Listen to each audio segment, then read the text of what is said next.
There we go. So the Battle of Hastings is ended.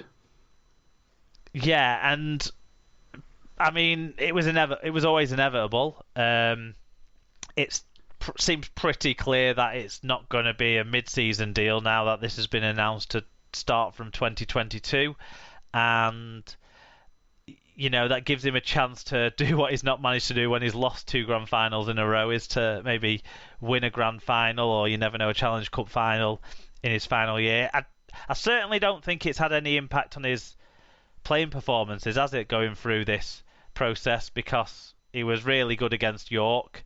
He was my man of the match against Leeds, I'd say, on the weekend as well. So, and there's been so much speculation that it's about fucking time we don't have to think about the rumours anymore, and he doesn't have to deal with the hassle and the fallout of that, because he's had so much unfair criticism for just always being clear and upfront and honest that he eventually wants to return to the NRL, and playing well enough to have earned speculation to return there. It's just been tiresome, hasn't it? So it doesn't feel like it's a shot in the eye for you. And it doesn't. Honestly, I wish him the best, as Salford fans did when he came to us as well. Because he's done all right over here, hasn't he? And he's reformed himself a bit. I really hope that the things that he's put in place for himself as a character in the last 2.5 years, he can keep in place as it goes forward. When he's back in Australia, I hope he doesn't slip into any kind of immaturity or anything that might have hampered him before. I really hope so for the guy. Yeah, I mean, you've got to hope that this is something that he's able to make stick, really, and he's able to get the best out of, because this is his last chance in terms of Australia, so he's got to go for it. Yeah, he can't really afford to have another kind of move, can he, in the next period as well, unless like the West Tigers are really struggling and someone better in the NRL came in for him. You feel like he needs to have more than 2 years at a club. He needs to really to settle down. Himself in. Yeah. And, well, it's a bit like when he went to Salford in terms of where they are kind of in the scheme of things, isn't it? The Tigers, there's not going to be that much expectation on it. I mean, in some respect, there will be from the virtue of it being a large money deal, but at the same time, it's Wests. It's not like he's going straight into South Sydney. It's still going into the cauldron of Sydney, isn't he? So he's still going somewhere where there's going to be pressure put on him by the press. There's going to be, there's going to be hit pieces about when he left Manly. There's going to be that sort of stuff, and he needs to deal with that. He needs to show that he's grown up enough to deal with that well. And it'll probably be more from like the journalist side, whereas a lot of the flack he might have got over here was from fans who were upset that he was, honest enough to want to leave the clubs that he was at to fulfil what his ambitions were. And his ambitions are obviously to go to the NRL and win nothing because he's going to the West Tigers, but hopefully he manages to go leave Super League as a winner from my point of view. Yeah, good luck to him. You've got to hope it works out for him, because before he came over here, he wasn't thought of very highly, so I think he has got a bit of a negative stigma to overcome. So I hope that he's able to get through that, and that doesn't derail him. If not, he'll be back at Wakefield in 2 years. Wigan don't mind re-signing someone from the NRL as long as they're still good enough, do they? So no. There you go. Shall we move into the Championship? Why not? Halifax have announced the signing of forward Adam Tangata from Super League outfit Wakefield until the end of the 2022 season. Tangata returns to the Shay following 2 successful spells with the club after originally joining back in 2015, helping the club to 3 top 4 finishes and a place in the Super 8s, as well as featuring in the side that reached the semi-finals of the Challenge Cup back in 2019. Yeah, he's in out at Halifax, isn't he? The more kind of salacious side of this story is it might mean the Pink Panther gets joined by his twin brother at Wakefield, but that deal doesn't seem anywhere near to done at the moment. So Tangata's a great forward for the Championship still, I think. He never quite cracked it at Super League for me, but the Championship is a sound level for him as a player. He's a really good player at that level. Yeah, definitely. Let's do a trio of York stories. York have announced the signing of Lewis Peachy from Castleford on an initial 2-week loan deal. Peachy, who's 20, made his Super League debut for the Tigers in 2019 and has made 6 appearances so far for the club. York have also signed Wakefield forward Youssef Aydin on an initial 2-week loan deal. Aydin, who's 20, made his Super League debut for the Betfred Super League club last season against Hull FC and made his international debut for Turkey in 2019 in a match against Malta in Sydney. York have also signed halfback Joe Keys on an initial 2-week loan, this time from Hull KR. 25-year-old will be available for selection for their Championship clash with Sheffield on Sunday. Keys came through the system at London and has won 8 caps for Ireland on the international stage. So York were kind of torn up, weren't they, when they came on the field against Wigan. They didn't have much of their spine. They were down a few players. This is a chance for them, isn't it, to get through this injury period? Yeah, I mean, they don't want it to derail them to their season too much. I think they're taking some early action to keep them ticking over for now, and then they can get those bodies back and see how things go. I mean, if these players play themselves into form, then they could well end up staying, I guess. Kind of people with different motivations, isn't there? Peachy and I didn't need to kind of show growth as young players. They need game time as young players, and they're not really going to be getting at 20 years old. They're not going to be getting that with no reserves and no academy. So that, loan deals are important for players like that. Keys, it's a bit different, maybe, isn't it? Because he's very much been on the outer at Hull KR.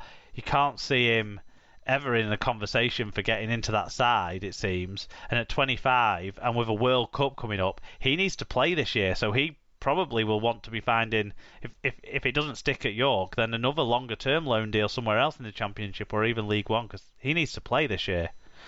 Yeah, he needs games if he's going to get into that Ireland, because it's actually, Ireland's quite, with the various heritage players, it's quite a competitive team.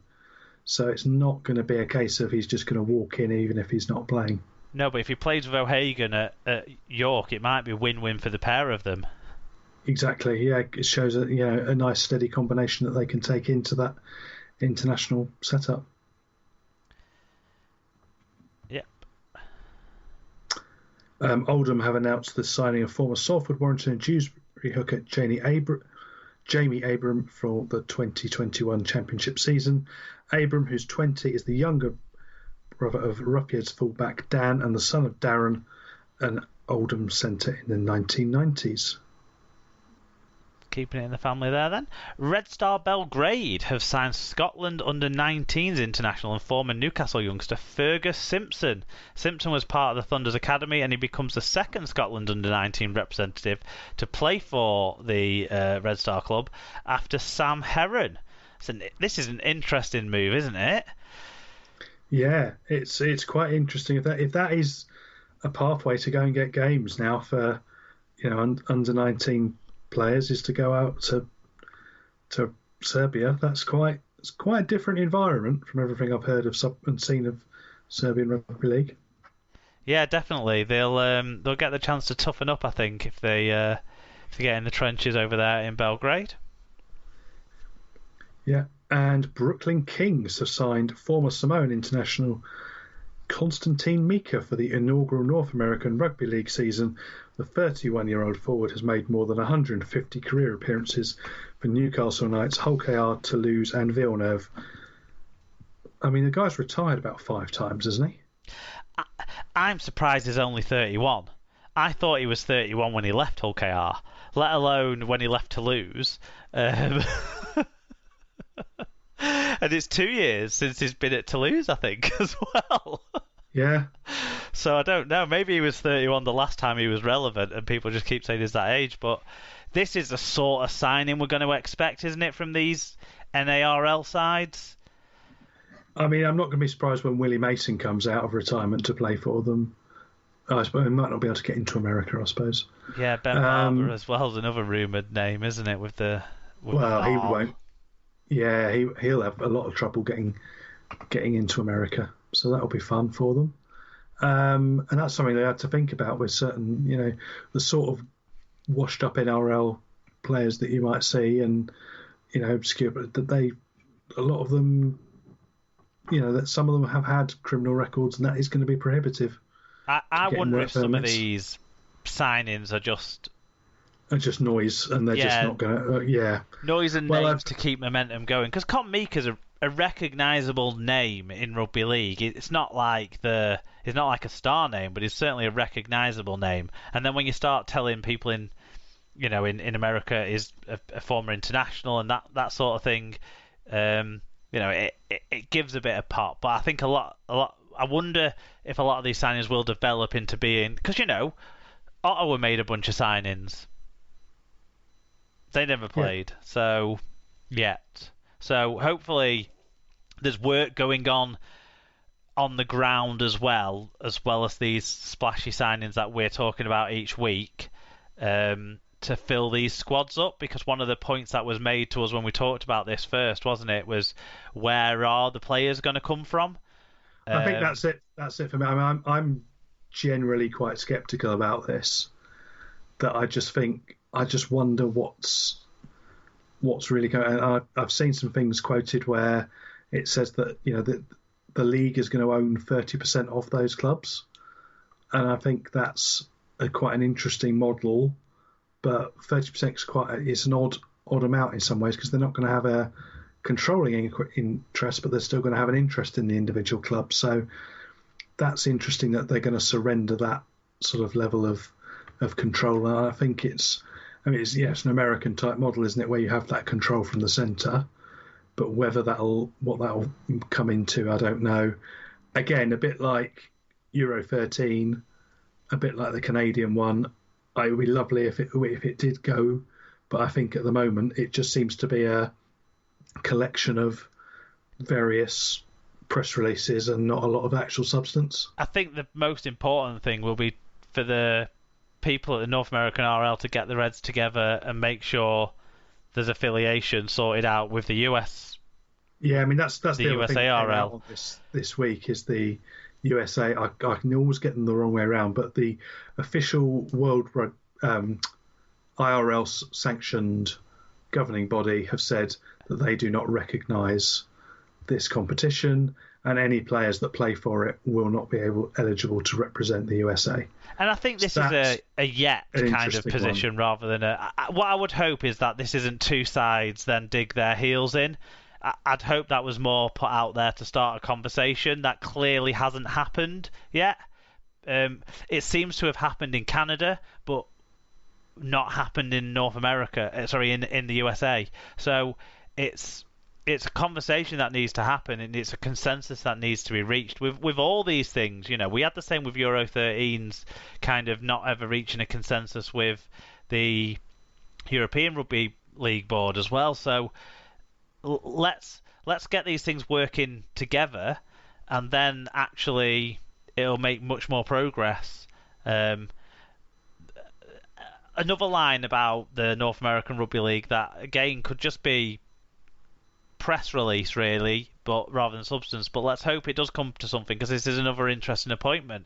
Glenn Morrison has been appointed the director of rugby at North American Rugby League side Cleveland. Cleveland will play in the inaugural NARL competition as part of the Eastern Conference, and Morrison, who has made more than 300 appearances as a player, coached in the championship with Dewsbury between 2012 and 2017, as well as being on the coaching staff with Jamaica. So there's a link there to expansion and North American expansion with the Jamaica link there, and former exile.